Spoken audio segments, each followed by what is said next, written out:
help themselves. They're so focused They're no on longer Trump. thinking. They're not even thinking clearly anymore. Correct. And the idea, the changing of their brain to start to look at a Trump presidency as, okay, it's a fait accompli, but also think about, okay, so what's the best way going forward as far as how, if it's all about their own personal power, they need to start thinking in terms of how can I best how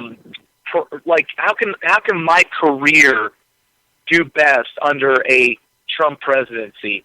And I'll tell you what, forward thinkers like Chris Christie are, I think he's ahead of the curve. Yeah, Chris Christie. And then you have Sessions. Jeff Sessions coming out. Sessions was way ahead of the curve. Absolutely, Both and he's one of the most conservative senators up there. He's the most respected, most conservative senators out there, and he threw his hat in the ring for Trump months ago. Maybe not months ago, but early on. No, maybe not months, but earlier than. Well, let's put it this way: it wasn't really 100% sure that he was going to win, and even now it's not 100%. It was a lot less sure he was going to win back when Sessions did it. Right. And Chris Christie was, I don't know, I feel like, if you look at Chris Christie's entire career from the very beginning, personality-wise, I feel like Chris Christie and Trump have similar, the temperament and just taking it to the media. The thing that put Christie on the map was when he first got elected, there was some rumblings about, nobody knew who he was. Nobody even heard his voice before. But there were these rumors that he's kind of a Tea Party favorite. This is before the Tea Party had an epic collapse. Right. Somebody pointed out that he was a Tea Party favorite. So for the very first press conference he did, some dumb journalist asked him a really stupid attack question, and he just obliterated him. Oh, that's always good. That's always good. Oh, just absolutely obliterated him. It was such a one-sided obliteration that it became a viral video.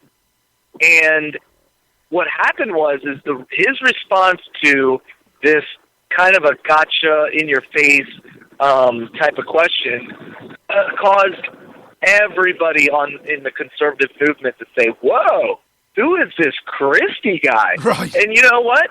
He's been front and center ever since.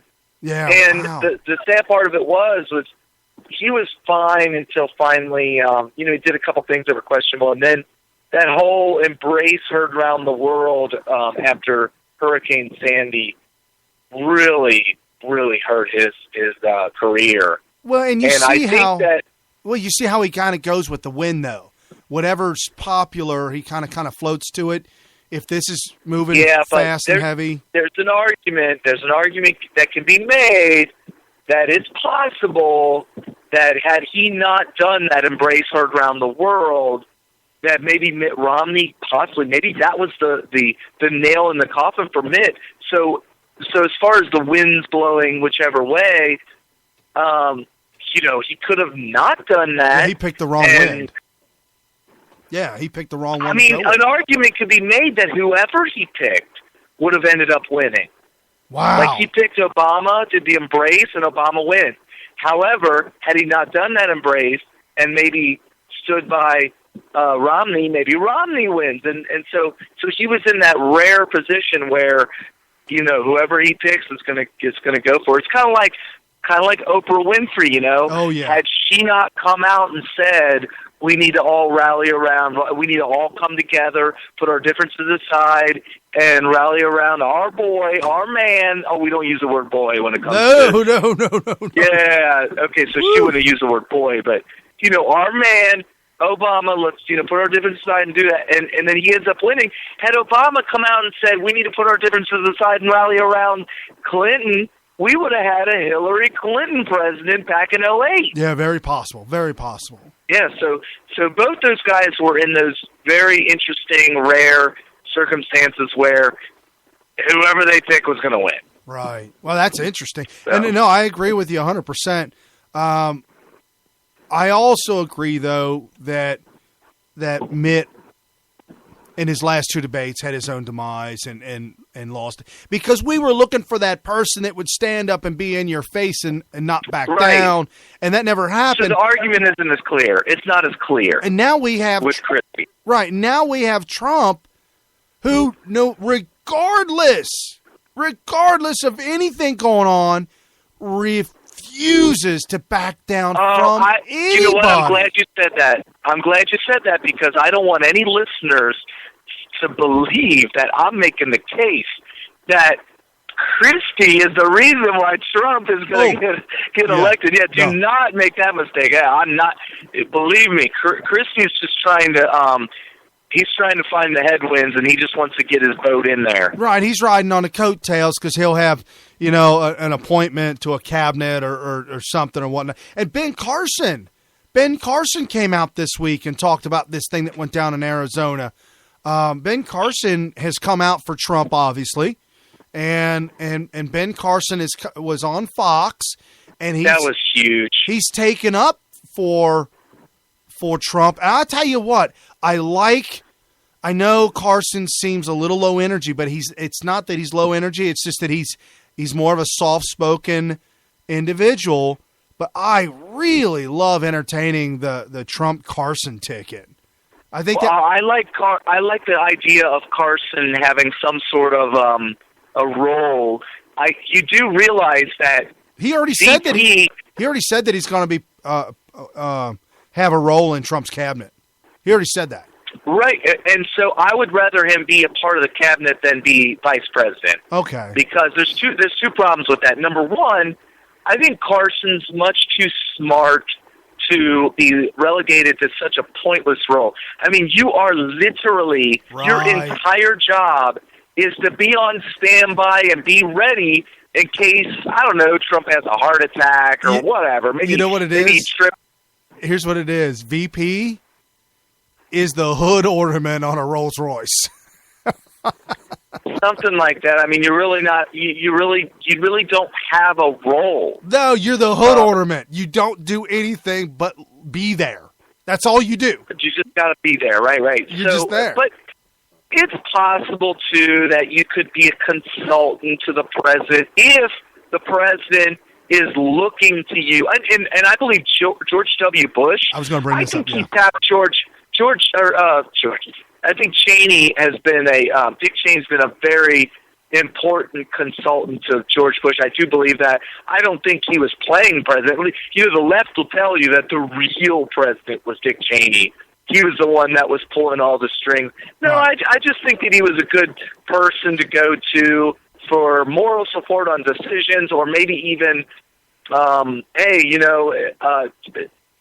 bounce ideas off of. I'll tell you. I don't think Trump needs to be bouncing ideas off of Carson. I think Carson needs to be put in a position where he's actually making decisions at a cabinet level. Right. And same exact thing with Cruz. I don't think Cruz should be in the cabinet. I don't think he should be VP. I think Cruz needs to stay in the Senate where he's actually maybe spearheading policy, right? Because that's what you do in Congress is you make legislation, and I think that Cruz needs to be there, for the conservative movement.